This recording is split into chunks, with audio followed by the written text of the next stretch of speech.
who is now gone, is not as hard as the call STACY and Jim Chapin received earlier this week. We're just trying to process it. It's not a call that you think that you're going to have to speak with the funeral home directors and the FBI and have it hit national news. They received the call their son Ethan Chapin had been killed. They got the call from their other kids. Ethan was a triplet, all so close they even went to college together. We have these other two kids that are very impacted by this, and they need to be lifted up and cared for. They say Ethan was the comedian of the family and was a lover of country music and sports. What did Ethan like to do? Anything. He played. You name it, he played it, literally. I think we just watched a thing from the university, spike ball champion, volleyball champion. I mean, he just literally would play and do anything. They say this investigation and attention has been overwhelming, and they wanted to clarify what they say is misinformation floating around. The things that are being said are 100% not true. There's not drugs involved. There's not some weird love triangle. Ethan was stayed the night at his girlfriend's house, who was one of 5 girls who lived in the home. They say his girlfriend, Xana Kernoble, was one of the other victims and that they were in the same room in the house. Ethan's parents say they just saw him last weekend at the University of Idaho's Parents' Weekend and felt so proud and at ease. As we pulled out of Moscow, we literally were like, we've done it. We've literally done it as parents.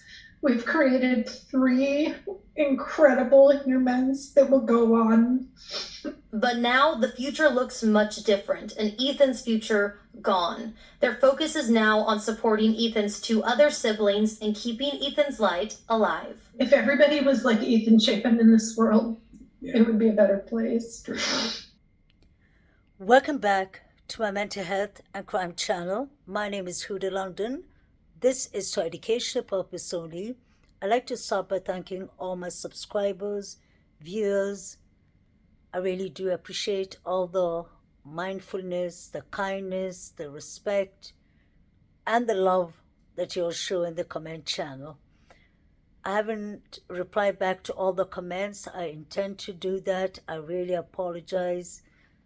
I've had so much on my plate lately, but I will soon reply to all of the comments.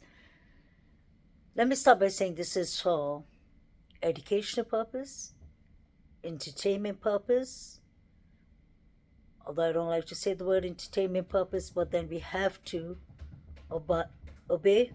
Today I'd like to talk about Ethan Chapin, his triplets, his mother STACY, in a very positive way.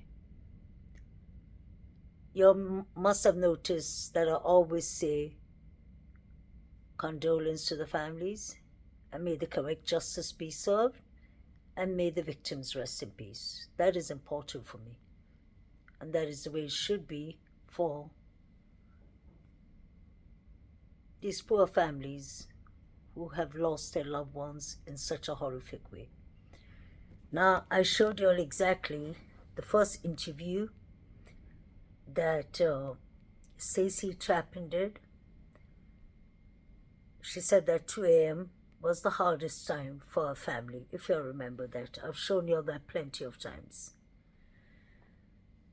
Now, the second part is really interesting, and I've thought about it for over 2 years. I don't know if it's just a figure of speech or if she said that without meaning it, because obviously she lost her son. Things are kind of blurry and foggy for the family, their thoughts and all, but she clearly said that she wanted to address the rumors, and it's important to address and debunk rumors. According to STACY Chapin, there wasn't any RUGS involved. And according to STACY Chapin, there wasn't any threesomes. A very strange word to use, threesomes. And that makes me, automatically as a mental health counselor, makes me think deeper. Why would someone say there wasn't any threesomes? Was there rumors about that there were threesomes? I've never heard about such rumors.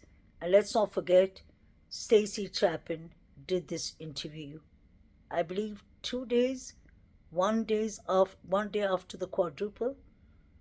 So who came out with the rumor? It had to be from the college that there was a threesome. We know that Xana and Ethan were dating. So if there was a threesome, who could have been the third person? Is it someone in the house? What is STACY trying to say here? It's important for me. Because to use that word, threesome, that means it's not a couple, that means there's 3 people involved. And that can lead into anger, jealousy, revenge, hate, name it. If there's more than a couple involved in a relationship and there's 3, the third wheel is always going to bring problems. So I really want to know, what do y'all think, guys? Is it a figure of speech? Why would STACY Chapin use that term? She said she wants to address the rumors.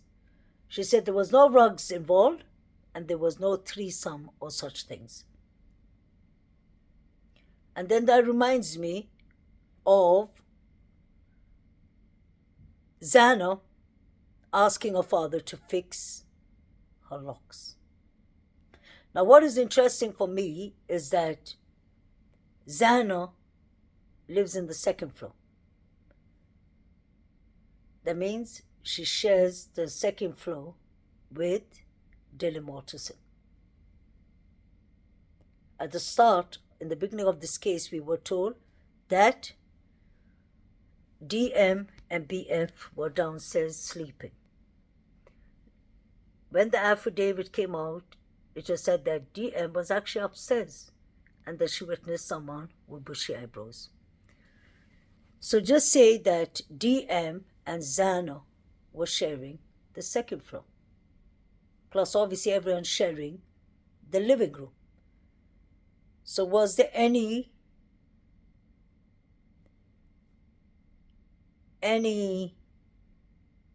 beef or any anger, jealousy, hatred between these 2 people? That's DM and Xana, may she rest in peace. Actually, and Ethan. Could there have been any tension